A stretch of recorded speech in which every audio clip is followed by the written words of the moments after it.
Queens, Earth, 1610.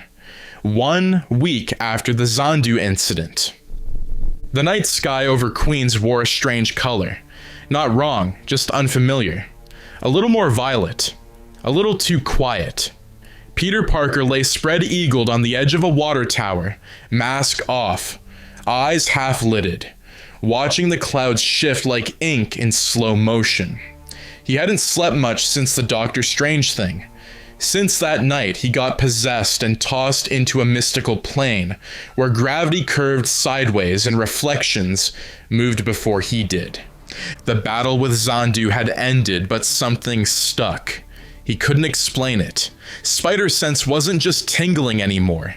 It itched like an echo at the base of his skull. The city below him still buzzed.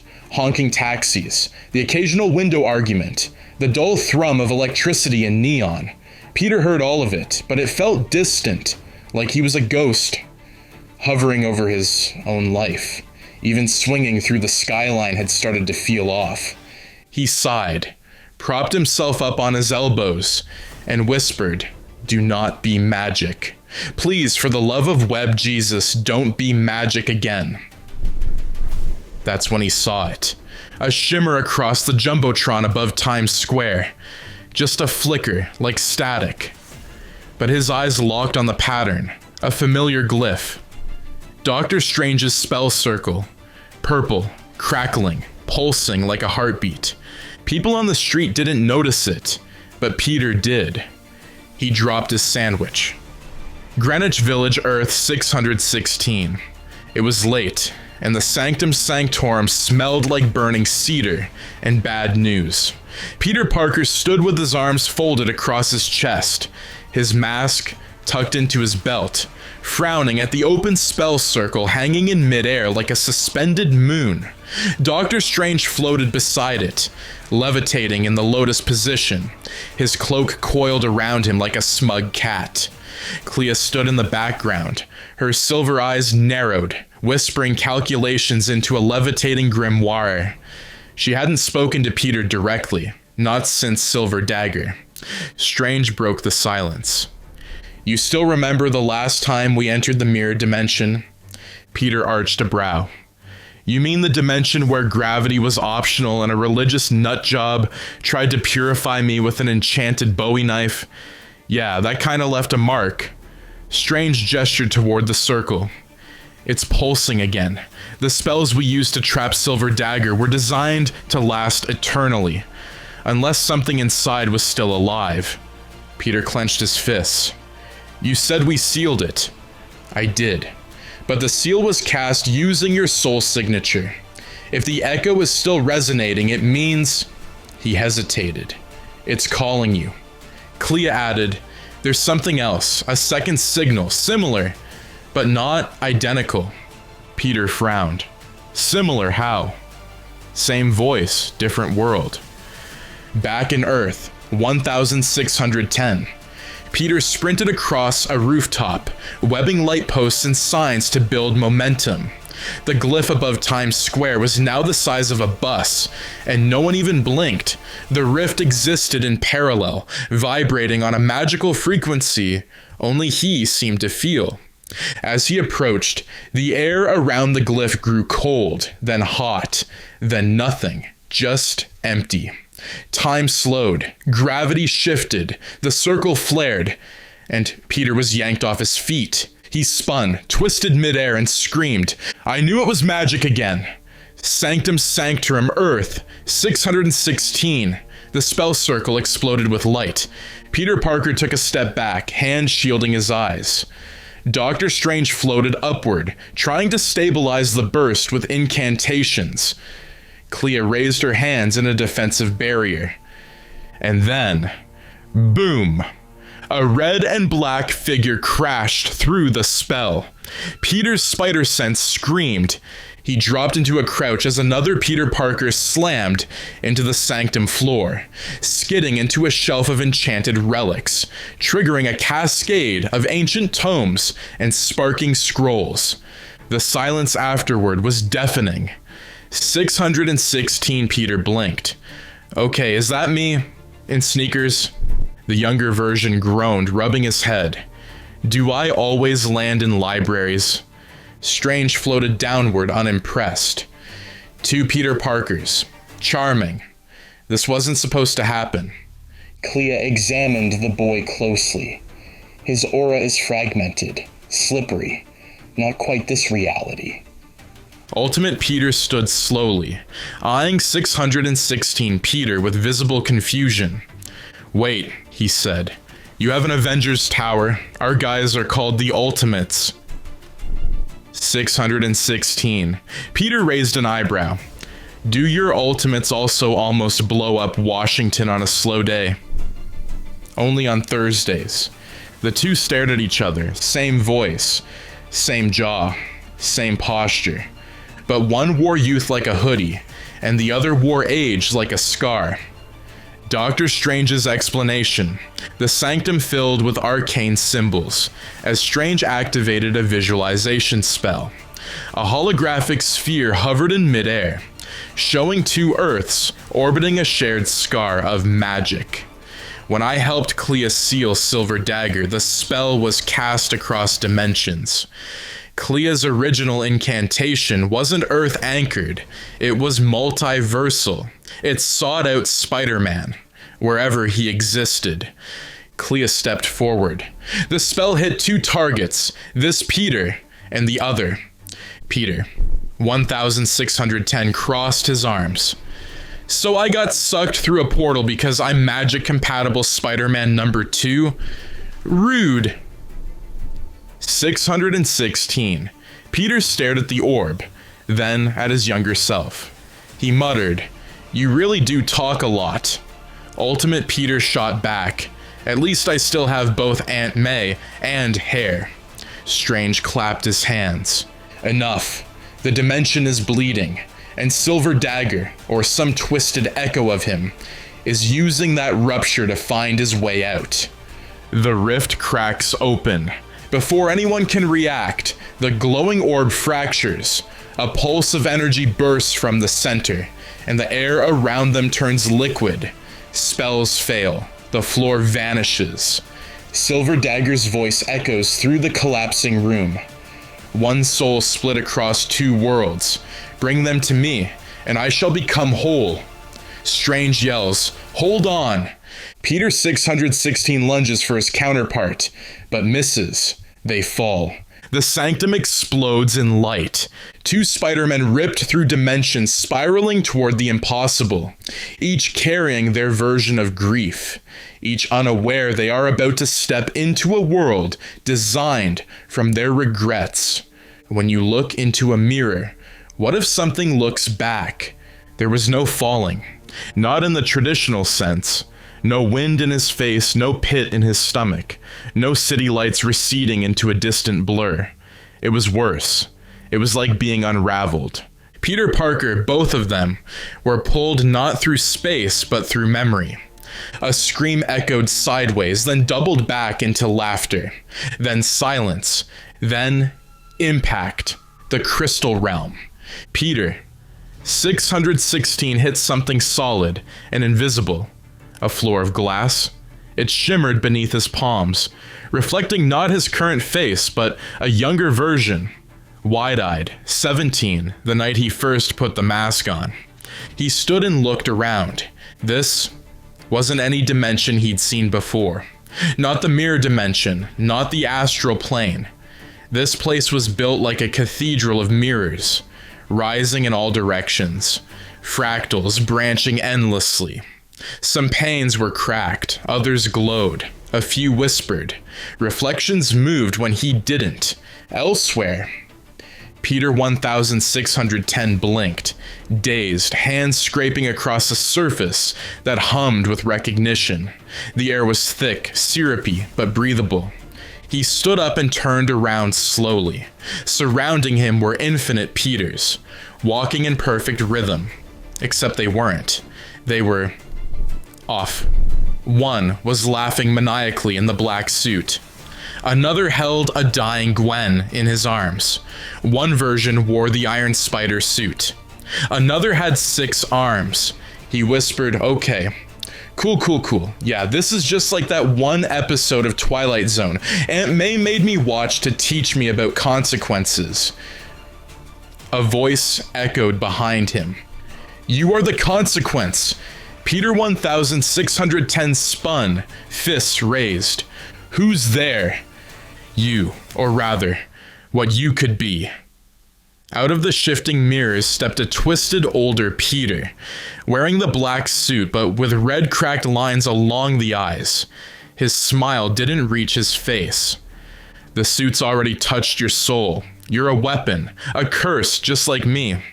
Peter swung, his fist hit glass and shattered the reflection. Back with Peter 616. He walked deeper into the mirrored cathedral. The mirrors began to whisper. Ben, Gwen, Craven's laughter. You left her. He stopped. One panel showed Gwen falling. Another showed Mary Jane walking away, red hair vanishing into shadow. Another showed Craven triumphant above a grave. He turned away. No, Peter muttered. I've already fought this fight. The mirrors replied. Then why are you still here? The world lurched. Peter 616 dropped into a defensive stance as the reflection of his younger self stepped forward, wearing his first homemade costume. Hoodie, goggles, tape. You used to be hungry. You used to believe. I still do, Peter growled. Then prove it. The glass shattered. He tried to know Seafold taking that serum. And the reflection lunged. Meanwhile, Doctor Strange and Clea, Earth 616. Back in the sanctum, Doctor Strange floated, mid-incantation, glyphs spinning around him like orbiting blades. Clea hovered beside him, palms extended, eyes glowing. The realm is unstable, Clea said.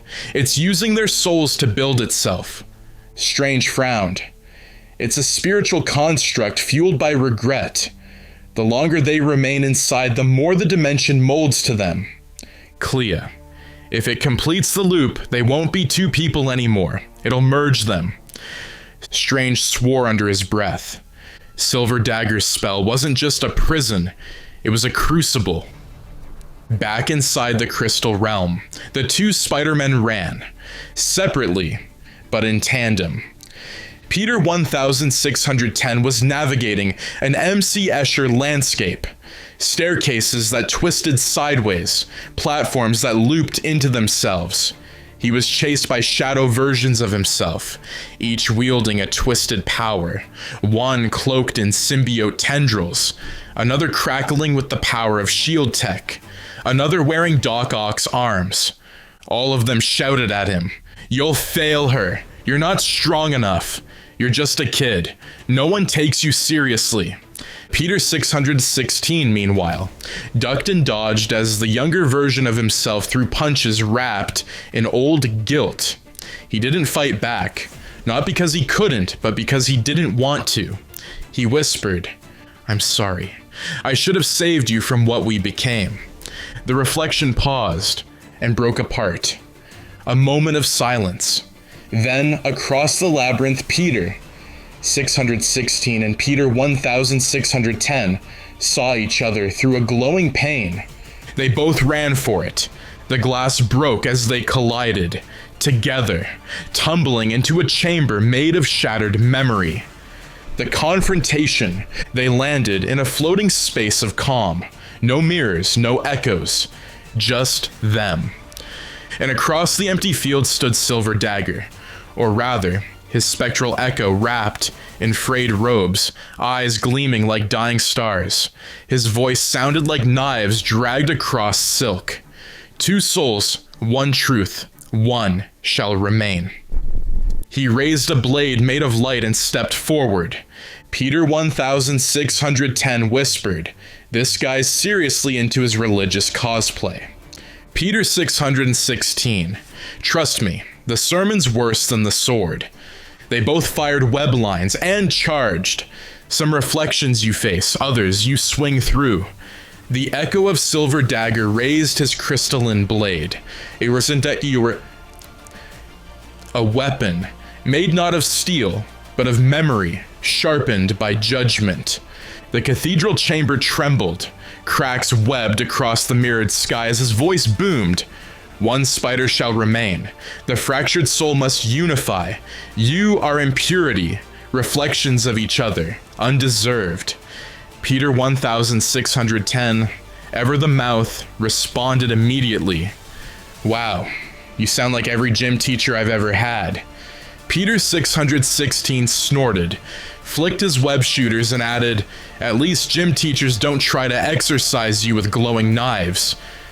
Blasphemers! Silver Dagger lunged, his blade warping gravity around it. Time bent as he moved. Faster than thought, sharper than memory. But two Spider-Men moved as one. Ultimate Peter dove low, sweeping a web line around the Echo's legs. 616 Peter flipped over him, launching a double kick to the chest that cracked, light like glass. Dagger stumbled, roaring in frustration. The chamber shifts.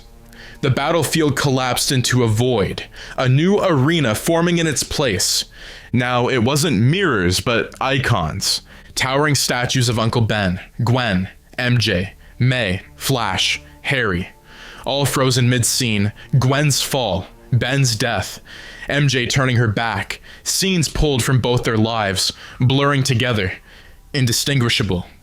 This is guilt made real, 616 Peter muttered. Ultimate Peter turned to him. What if we're not supposed to fight him? What, invite him for shawarma?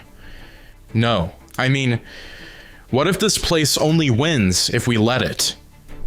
Peter 616 stared at him, the kid version of himself raw and still hopeful, and realized he was right. They didn't need to destroy Silver Dagger. They needed to reject his premise. The final stand. Silver Dagger raised his arms. The statues came alive, ghostly visages lunging forward, trying to drown them in memory. Uncle Ben's voice, "You failed me." Gwen's voice, "You couldn't save me." Peter 616 stood tall and shouted, "I know." Peter 1610 echoed, "But I still try." The statues halted, cracks formed. Truth, not guilt, began to fracture the dimension. Silver Dagger lunged once more, but this time, the two Spider-Men didn't dodge. They ran toward him, webbing his arms, his legs, pulling him apart, and with one final leap, they web-yanked the crystal blade from his hands and snapped it in half. A shudder ran through the dimension. Dagger screamed, then split into 1,000 sparks, each fragment dissolving into the light of the realm. Back in the Sanctum Sanctorum, Earth. 616. Doctor Strange and Clea had stabilized the dimensional thread just long enough. A burst of mirror shards rained down like confetti. From the center, two shapes tumbled through, hitting the carpet with two simultaneous groans. Peter 616. My back. Peter 1610. You say that a lot? Peter 616. Too much. Strange floated down. You were supposed to be merged, reborn into a singular essence. Peter 616 shrugged. Yeah, we declined. Clea glanced at Ultimate Peter. You are not from this world. He stood, brushed himself off. Nope, we've got cell phones and trauma. Same as you, though. They stared at each other. A quiet moment passed. Peter 1610 turned to 616 Peter.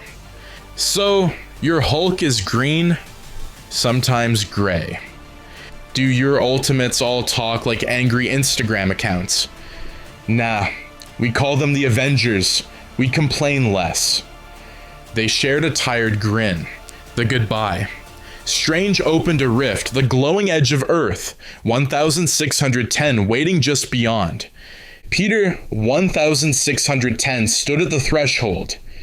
You think I'll end up like you? Peter, 616, didn't answer immediately. He looked at him, at the kid he used to be, at all the potential still unshed, at the lightness. He finally said, "Only if you stop listening." Peter 1610 nodded. "Thanks. For the team up, and for, me." Peter 616 chuckled. "Try not to get possessed again. Only on weekends." And then he stepped through, gone. Back in 616, Peter stood alone in the sanctum. Strange floated by, arms crossed. "You attract trouble," Peter smirked. "Guess I've got good webbing." He turned, stepped out into the night air. The stars above shimmered with a strange pattern. 2 constellations, parallel, never touching, but always connected,